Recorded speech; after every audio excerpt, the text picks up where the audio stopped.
This program is designed to provide general information with regards to the subject matters covered. This information is given with the understanding that neither the hosts, guests, sponsors, or station are engaged in rendering any specific and personal, medical, financial, legal, counseling, professional service, or any advice. You should seek the services of competent professionals before applying or trying any suggested ideas.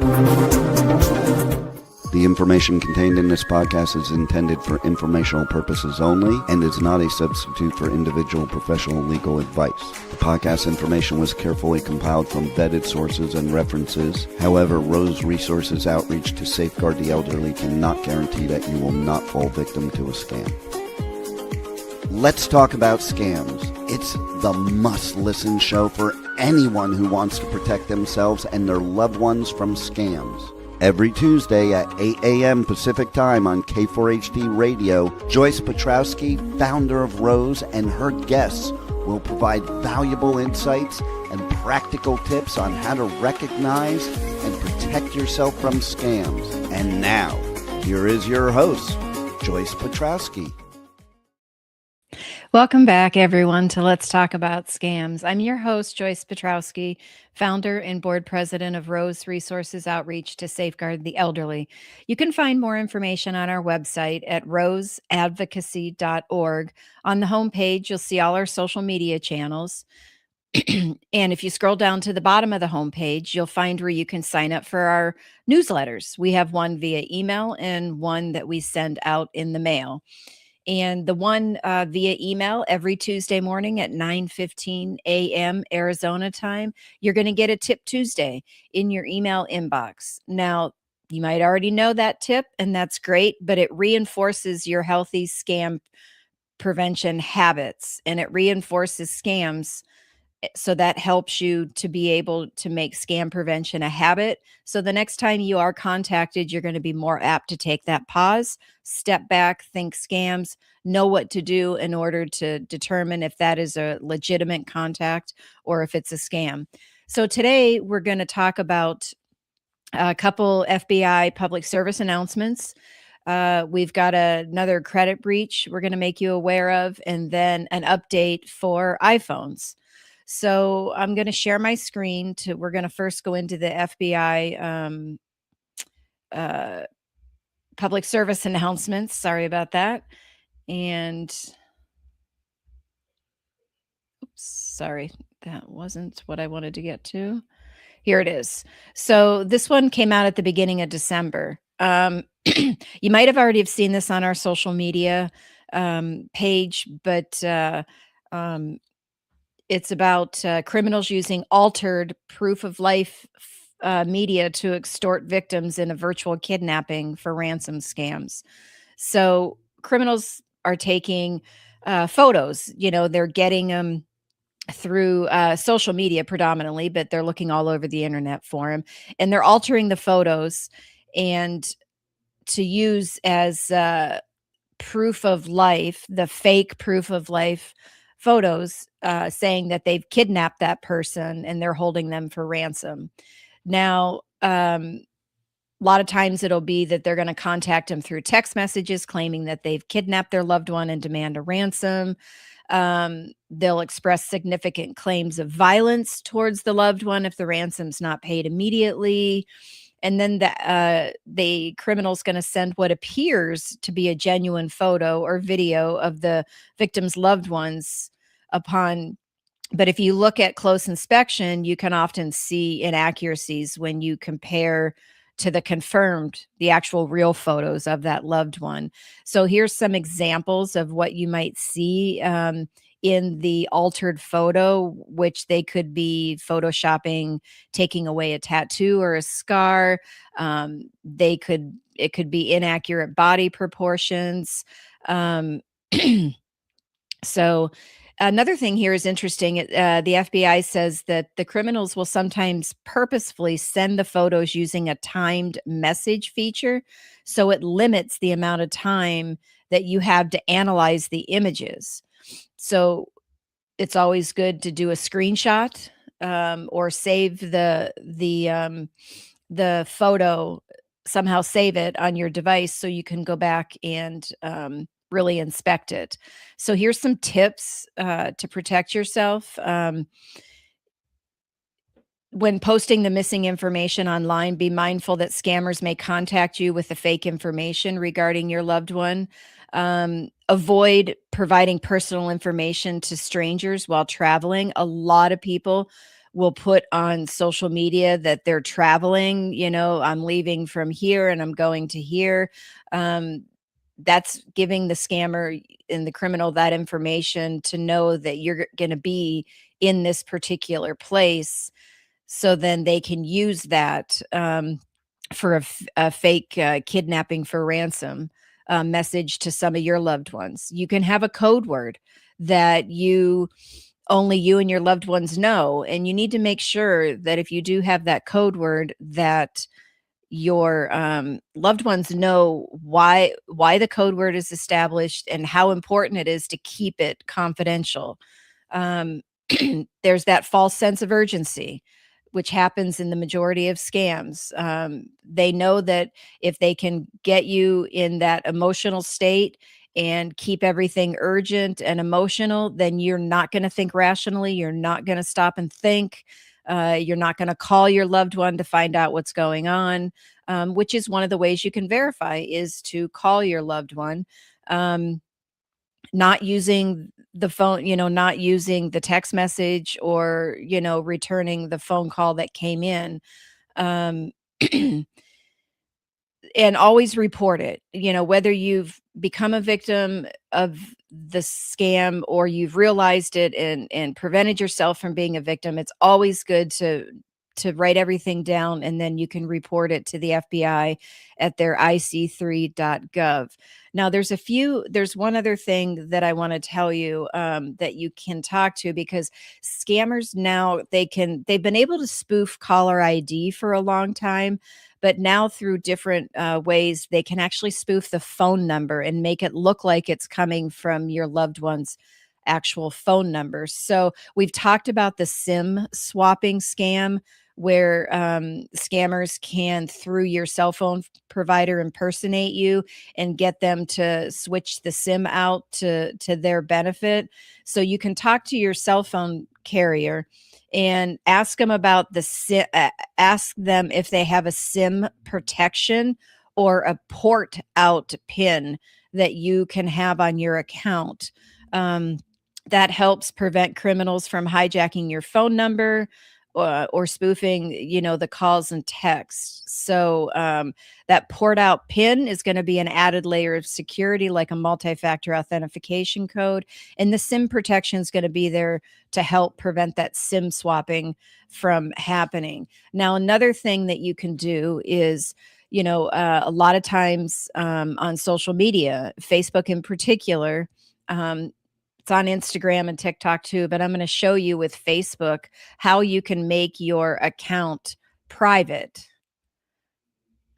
So this is my personal Facebook. Yes, you're going to see that a friend of mine has the birth of his 5th grandchild. But anyways, you go over here to where your photo is in the top right corner. You're going to come down to settings and privacy. Then you're going to go to the privacy center. And if you look here, it says settings to help control your privacy. So let's review those settings. Now we're going to come up here and that's manage your passwords, security issues, end-to-end encrypted. But if you come down here, you can manage your audience settings, and that is who sees the information on your Facebook. You go into here, and again, this is my personal account, so these settings are going to be for me personally. I've got a lot of them set to public because I have Rose's business page attached to my personal page, and that is a public facing page. So don't copy everything, every setting that I have. You're going to want to go in and determine what works best for you, but seriously can think about making your settings private. So you can go into your profile information here, It can tell you here, only me, friends of friends, only me. Now I've got public information down here. Yeah, I could go in and change this all to only me or friends. Who can see my friends list on my profile? Only if you're my friend can you see the other friends. Who can see the people and pages I follow? It's public because of the Rose business page being attached. Post and stories, who can see those? So who can see my future post? Again, I have it set to public because of Rose's business page, and most of what I do on my personal Facebook is share posts from Rose. Who can see my stories? They're visible for 24 hours on Facebook and messengers. I have it posted as friends, and I'm going to switch this to public because of Rose's Facebook page. But that's how you go in, and you can switch it to custom, where you can only show it to specific people or just your friends. Um, and past post, who can see, if you want to limit who can see your past post to only friends, you click limit and you can go in and do that. Now you can also come down if you want to block people, or if you want to see who you have blocked. It's going to come in. You can add somebody to your block list that says they won't tell them that you've blocked them. And I have one person blocked. I'm not going to get into it, but and show you who that is. But you can click on that, and that'll show you who's on your blocked list. Review tags before they appear in your profile. So this is something that I have on there that I have it turned on right here. I want to review the tags before they appear on my profile. So if someone is posting a story or doing a post and they are tagging me in that post, I want to be able to review it before I have it show up on my feed or in my stories, because maybe it's something I don't want to show on mine, and I can always hide it. Or I look at it and say, no, that's okay. And I say, okay, post to my my feed. So I have that on because I just don't want, um, I don't want anybody to be able to tag me and automatically have it show up on my page. I'm going to review it first. So that's done. So that's all you can do there. You can go into these other privacy topics, more privacy resources, all of that. You scroll down here, you can find out if you do ads, your information and permissions are here. Privacy profile privacy settings for Facebook and for Instagram. You can find those at the bottom. So that's how you can go in and check out your privacy settings for, and I'm going to stop. Actually, no, I'm going to go back to the PSAs here. So please go in, especially to your Facebook, Instagram, TikTok, or really any social media that you have out there, and make a determination. Do you really need to have all of this visible to the public? Scammers will find all this information and they'll use it to their advantage. Change as much as possible, if not all of it, to private. Or if you're going to change it to only allowing your friends to view, be very careful when you get a friend request from somebody. Ask yourself, do I already have that person as a friend? One way you can check is to go in and look at your friends list, and you can search for that person's name. And if they already show up, then that means somebody's cloned their account. And no, you're not going to accept that friend request, but you are going to let your friend know that, hey, I got a friend request from you. So someone's cloned your account. You could also take that profile and report it as well. Say this friend request doesn't show up in your current list of friends. Well, then you need to ask yourself, do I know this person? Right? Do you have a lot of mutual contacts? You can go in, your mutual friends, you can go in and see who the mutual friends are and make a determination based on add that to your factors to determine if you want to accept this person as a friend. Go in and look at their page. Is it, even if there's a few friends in common, go in and look at that person's page and see if it makes sense. Is it a new profile? Is it they only have a few posts? Just different things like that that don't seem right. And just really do your research before you accept someone as a friend that you don't know. The next public service announcement was just issued, looks like about 11 days ago. So this is an update to one that was released just 6 months ago in May. So scammers are still impersonating senior U.S. officials in malicious messaging campaigns. So they've got activity dating back to 2023 where scammers have impersonated senior U.S. state government, White House, cabinet level officials, as well as members of Congress to target individuals, including the officials' family members and personal acquaintances. So if you happen to get a message claiming to be from a current or former senior U.S. official, don't assume it's automatically authentic. And we'll look at some different recommendations. So here's an example as to how it works. So the actor impersonates a high-ranking official, and they use an encrypted application. So Signal is an encrypted messaging app, and I know Signal's been in the news at different points through over the last year, but WhatsApp is encrypted as well. There's a lot of different encrypted messaging apps out there. But the scammers, when they impersonate these high-ranking officials, they'll ask about U.S. policy. They'll request copies of personal documents.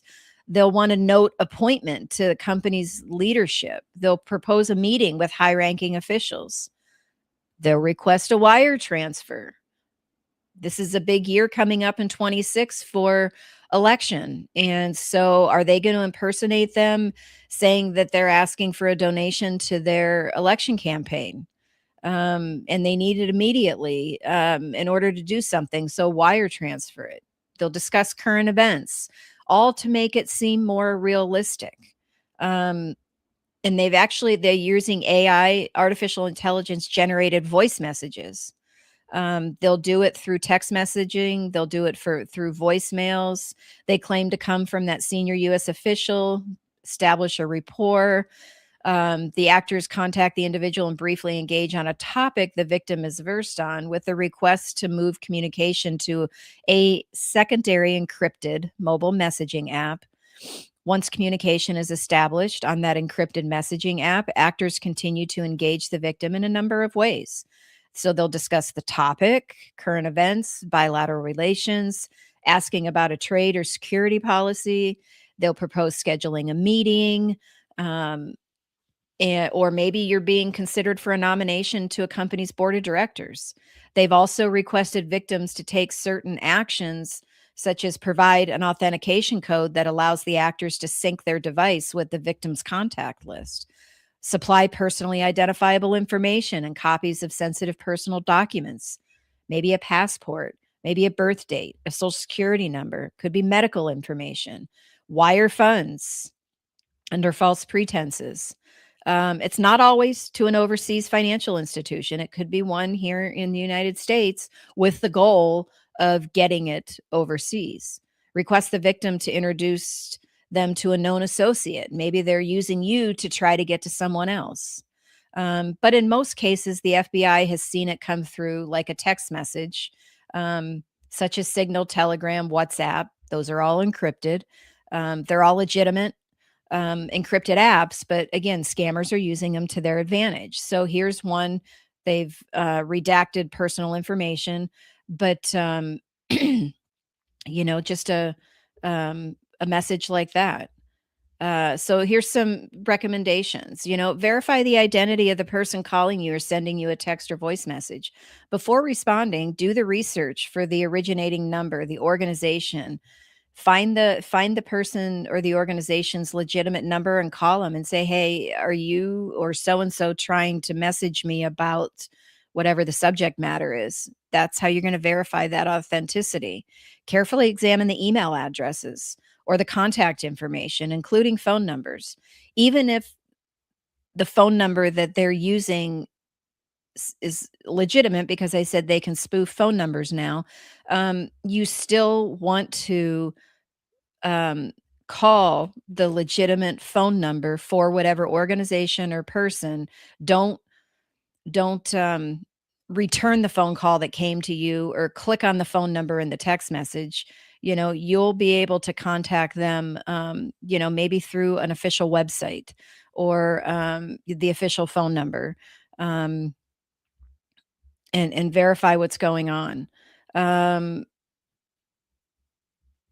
they do the AI generated voice cloning. So, yes, oh my gosh, it sounds like the president of the United States, so it must be him. No, his voice is all over the place. They can take clips of it, they can make his voice say whatever they want. So, don't believe it just because the voice sounds like the person they're purporting to be.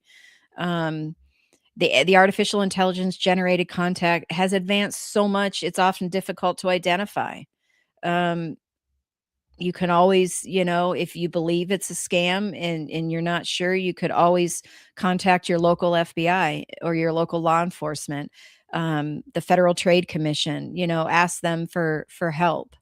Um, so again, be careful with sharing personal information online or over the phone. Don't send money, gift cards, crypto, or other assets to people that you've just met online or over the phone. Um, Not clicking on links in emails or text messages. It's very hard not to do when you're on a phone, on a mobile phone, because sometimes just scrolling, you've accidentally clicked on something, which is, again, why you should always have strong antivirus, anti-malware on your mobile device. You have to treat it as a mobile computer.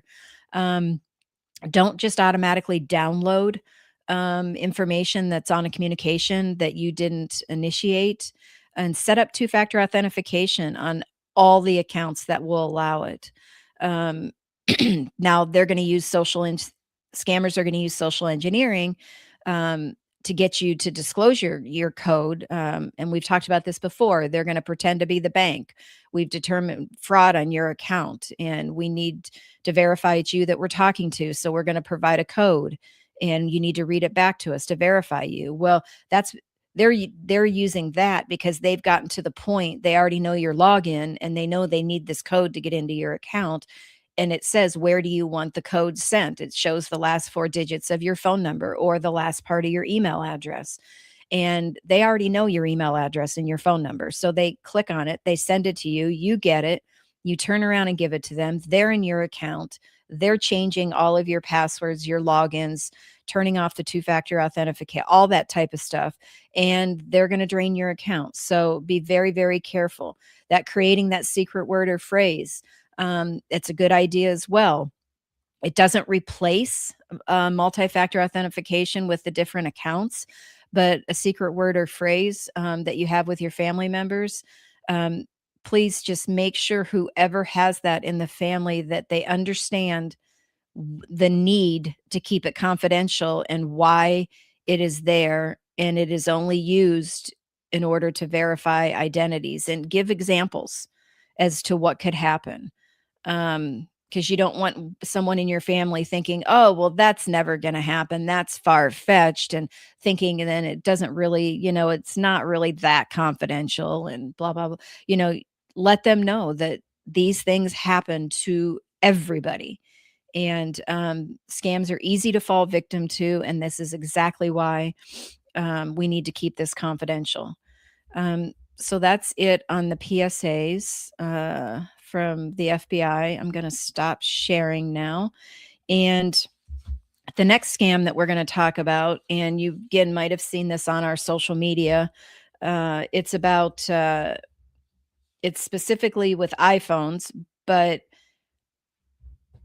they could also use it for Android phones as well. This article that I'm reading from talks about an iPhone scam because the person that wrote in had an iPhone, um, and it almost tricked this person into sending their phone back. And they do it a lot this time of year because a lot of people get new or upgraded cell phones for Christmas, for the holidays. And so they know they have a lot bigger pool of people that they could trick into sending the phones back. So this in the article, this is what someone had wrote in. It said someone called me and told me they sent the wrong iPhone. They said they were from the company, a specific company, um, which was the company the person had received the new iPhone from, but they sent him the wrong iPhone and needed to replace it. So this person was to rip off the label on the box, tape it up, and set it on his front porch steps. And FedEx was going to pick it up and they'd put a label on it. And just for his trouble, they would send him $100 gift card. But what got this gentleman to start questioning things was the person on the other end of the phone was just too anxious. They called him again at 7 a.m. to make sure that they would follow his instructions. Right after that, they picked up the box on the steps, called the cell phone company who confirmed it was a scam. There's no such things as refurbished i17 phones because they're brand new.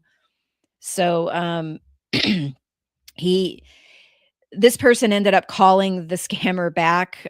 We don't suggest you do that. This is just what they did, and had a few choice words and hung up. But even since then, the scammers continue to call for the same thing. So just because you realize it's a scam and the scammer knows that you've realized it, they're going to continue to call because they got you to a certain point, and they think if they can just be more convincing and get you into a deeper emotional state, they're going to convince you to do this. So we went through basically how it works is they focus on people who have recently bought a new iPhone. Now again, this could work with Android phones as well. The information often comes from data broker sites, leaked purchase data, or marketing lists that are sold online. Um, then the scammers can spoof the carrier's phone number. So the call seems legitimate. They sound confident.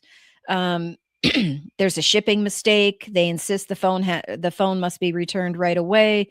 They reinforce urgency. The carrier's already scheduled. You just need to take the label off the box, tape up the box with the phone in it, leave it outside. It'll get picked up, and FedEx, whoever it is that they use as a carrier. And again, this is nothing against the carriers because they're the scammers creating the label with the carriers. So the carriers are thinking that this is a legitimate pickup, but they they sorry, I got sidetracked there. The device is gone. So the scammer either resells it or strips it for parts. By the time you realize something's wrong, recovery is unlikely. So let me flip over and see what it says here. So here's some red flags with this. You get that unsolicited call. That's the first thing we talk about in our anatomy of a scam is that contact method. And this one happens to be a phone call. And you need to return your new iPhone. And they pressure you to act fast because they don't want you to take time to think about what's going on. Because if you paused and you took time to think about it, you're going to think, well, wait a minute. Did I even request to have my iPhone returned? Was there an issue with it? Did I make a request? And you'll go, no, I didn't. And then you're going to know it's a scam. So they're going to be urgent about it, and they're going to want you to act fast so you don't think about what's going on. Instructing you to leave it sitting outside for a carrier to pick up with no label on it. That's just not how it works. And they're going to give you a gift card for your cooperation. Doesn't work that way either. And they continue with follow-up calls, just to make sure that you're still emotional, you're still acting fast, and all that. So so if you are going to do a legitimate return for a product, you're going to get a return shipping label. It either would have already come in your delivery in case you needed to return it. You just have to fill it out and maybe activate it. I don't know. Other times you could go on your online account and say, I need to return this. Do what you need to do there, and then they email you a return shipping label. Every company's different on how they do their returns. And so don't just leave a package out waiting, with no return label on it. The urgency, anything that's urgent, especially like returns. Um, if you've initiated the return, they're going to tell you you've got once the return's been approved, you've got X amount of days to return it. It needs to be received by this date in our office in order to process it and give you your refund or your whatever it is. They're going to give you time to do it. Installing, strong antivirus again. We're going to continue to talk about that.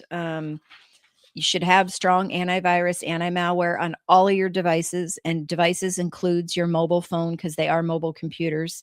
And save any messages or call details, because then you can report this information. Whether you've fallen victim to it or not, you can report the information to law enforcement, because you're not the only one that has fallen victim or almost fallen victim to this type of scam. And the more information law enforcement has, the more pieces of the puzzle that they can put together and find the people that are doing this, and share your experience with other people. We love to have people come on the show as guests and share their experiences, whether you have fallen victim to a scam or not. Sharing your experience is very powerful, and it helps other people know what's going on.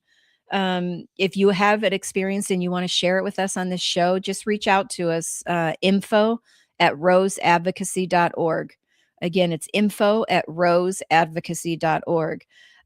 There's a new data breach that was just published yesterday. It affects Social Security numbers of 5.8 million consumers. So there's a company called 700 Credit, and this company, the the records are related to customers of auto dealerships, because auto dealerships that some auto dealerships use 700 Credit services, and so it would be that information that got breached. And while 700 Credit has not published an exhaustive list of every data field involved, the company has confirmed that Social Security numbers um, have been were one of the highly sensitive personal information that was exposed, which again raises your risk of identity theft and financial fraud. So again, we're going to reiterate strong antivirus and anti-malware on all of your devices, including your mobile phones. Um, if you're still reusing passwords, you might want to switch to a password manager. It is subscription based. We don't have a recommendation for a specific one. You can just go on and Google the best password managers for 2025, or we're right around the corner is 2026, the best password managers for 2026. There's a lot of legitimate tech companies that have gone through, and on a regular basis, they evaluate password managers, antivirus software, credit monitoring companies, and they give you a list of their top rated ones, their pros and cons, the subscriptions, and sometimes they might even have discount codes. But when you are Googling, if you're going to Google that or whatever you are going to Google, just know that when you look under the heading of and I'm going to share my screen again and show you guys here. So like I'm going to go on and I'm going to Google best password manager 2025. Okay. You see here where cyber news comes up, but right here underneath the title, it says sponsored. Now, a lot of legitimate companies will have sponsored ads. They can buy ads on Google. Nonprofits can do it too, and it's legitimate, but scammers can do it also.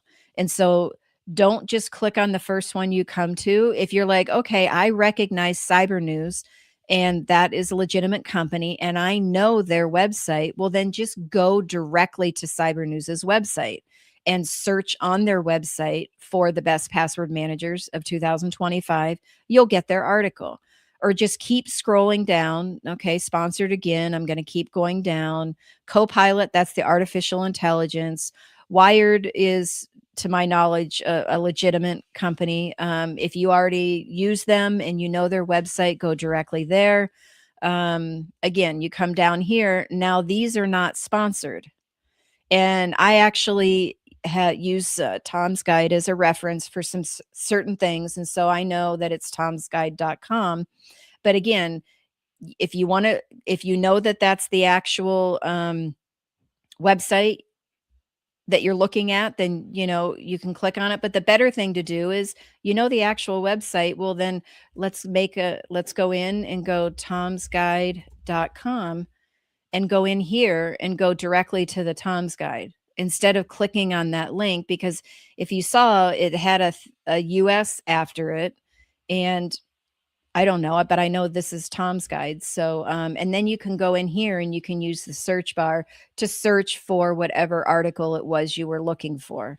So that's a better way to search there. The other thing you could do is, a lot of companies now have the option of using a pass key instead of a password. And a pass key is biometric information. A lot of times, like when I log into Amazon, it'll ask me, do I want to set up a pass key? You can set it up, and I do use a password manager, and it will allow me to have the pass key in my Amazon account file in my password manager. It's biometric information, the facial scan, a fingerprint, something like that. And those are security experts have said those are a lot more safer than passwords, because every year they do a survey, and the majority of us reuse passwords. And a lot of people still use password 123, which is just like giving people the keys to your house and your car and saying, come in and do whatever you want, whatever you want. But if you're going to reuse a password, you have to ask yourself, if I'm going to reuse this password, what damage can be done? If someone figures it out on the first account I used it, they're going to plug it in to all these other accounts. They have a software system that's going to do that. And now they're going to have access to those accounts, other accounts that you've reused the password on. So you've got to ask yourself that question. You could sign up for credit monitoring services. Again, those are subscription based. You can do the same research that we talked about with the password managers. You could put a credit freeze on. You have to go through all three credit reporting agencies, Experian, TransUnion, and Equifax. Quickest way to do it is to set up an online account with them, and you can go in and freeze it, and it just stays frozen. And that is probably one of the best preventative measures for identity theft, because when someone goes to take a loan out in your name, whoever they're taking the loan out with is going to run a credit check on your name and social security number. And if your credit's frozen at all three of the agencies, it's going to come back that we can't give you any information on their credit because it's frozen. So, and then you'll get a letter from that company saying, we can't issue you credit. You need to unfreeze your credit and then come back and talk to us. That's happened to my husband many times over the last 20 years. And we're like, great, because we didn't ask for that credit. So his information's been out there a long time. Some people don't want to freeze their credit for a variety of different reasons. So if you're not going to freeze your credit, then monitor your credit reports on a regular basis. So that way you can find any fraudulent credit quickly and start the process of identity theft and get that off of your account. What other things are on here? There are personal data removal companies. They are subscription based. Just understand that, yeah, you can sign up for them. It's great to have them. They will constantly scan continuously scan the web for your personal information, because yes, they can have it all taken off as of this point in time, but give it 24 hours and some of your information might pop back up. So they're going to have to continually do it to continually get your information um, off of the internet. The last thing I want to talk about today is Apple has a new security update um, and I'm not going to go into detail on what it is that was compromised. There's a lot of code and stuff involved, but the vulnerabilities that were tracked have been exploited in real world attacks, and it says they were limited to specific targeted individuals. It doesn't say who the specific targeted, or if it was like a specific category of people. Or a specific industry or something like that. So basically, Apple's released patches. They've released the updates across their supported operating system. So it's across all of their devices, the iOS, the iPad OS, the Mac OS, Safari, Watch OS, TV OS, Vision OS, all of it. So if you have updates that haven't been installed, please go in and install those updates on all of your devices that are Apple, and that includes any maybe home devices that you have that might be Apple as well. And you can set up your accounts to automatically do these updates on a regular basis. Look into setting that up as well, so you can install those. They can be installed as soon as the updates um, come out and are made available. Let's see. That is it on that one. Um, so just to summarize, make sure you do all of your software updates.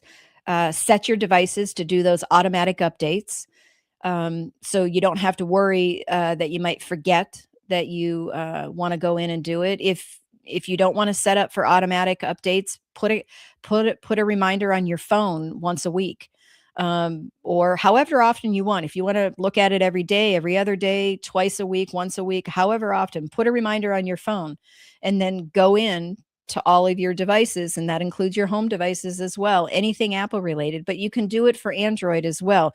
You can do it for all of your devices that are connected to the internet, to go in and do these updates. Because yes, they might have some new features out for you, but they also are going to have patches for security flaws that they have found after the previous updates were put out. And don't forget, no matter what type of contact you get, always make sure that you take a pause, you step back, you think about the situation, and you verify the situation before you can even begin to believe that it's true. And go into your social media accounts and look at your privacy settings and change as much as possible, if not all of it, to private. So it limits who can see your information. And don't just automatically accept friend requests. Look and see if they're already your friends, then you know that their account's been cloned. If they're not already your friend, look at the friend request, look at the account's profile, see what's on there. Are they posting? Does it make sense? Do you have a lot of mutual friends? Who are the mutual friends? Do your research, and find out what's going on before you just automatically accept those friend requests. I am still working on getting a guest. Hopefully, I'll have them next week to share their scam experience. So until then, remember, you can go on our website at roseadvocacy.org. All the social media channels are there. Please subscribe to our YouTube channel. We are more than halfway there to 100 subscribers. We want to get to 100 because it opens up some more things on our account. So please subscribe to our YouTube channels. We also have a letstalkaboutscams.com website. You can go on, you can find all of our prior episodes on both that website and our YouTube channel. follow us on social media, and scroll down to the bottom of the page and sign up for our emailed newsletter and or our mailed newsletter. This is information to keep you informed about scams and how to protect yourself and help you develop the healthy skepticism and the healthy scam prevention habits. It needs to be a habit. So when you are contacted, because you will be contacted, you're going to be more apt to stop and pause and think about what's going on and verify the situation. So until next week, everybody have a wonderful, happy, safe New Year's, and I'll see you guys next Tuesday. Thank you. Well, that's all the knowledge for this episode. Tune in every Tuesday at 8 a.m. Pacific Time on K4HD Radio at k4hd.com as Joyce explores a variety of knowledge so you have the power to make scam protection your healthy habit. And until then, feel free to reach out to Joyce and let's talk about scams.